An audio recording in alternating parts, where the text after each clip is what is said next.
Welcome! In this quick walkthrough, I'll show you how to make cell borders stand out by applying bold lines in Excel. Let's get started. First, go ahead and select the cells where you'd like to apply bold borders. Just click and drag to highlight the range you want to work with.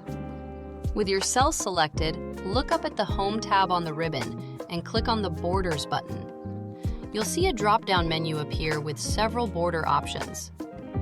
From that drop-down menu, select More Border Styles at the bottom. This will open up the full border formatting dialog where we have more control. In the Border Style section, you'll see different line thickness options. Go ahead and click on the Thick Line style to make your borders bold. Now decide which borders you want to apply this to, whether it's all borders, just the outline, or specific edges. Click on your preferred border placement. Perfect! Once you confirm your choices, you'll see the selected cells now display with bold, prominent borders that really make them stand out. And that's all there is to it. You now know how to add bold borders to any cells in your Excel worksheets. Feel free to run through this again anytime.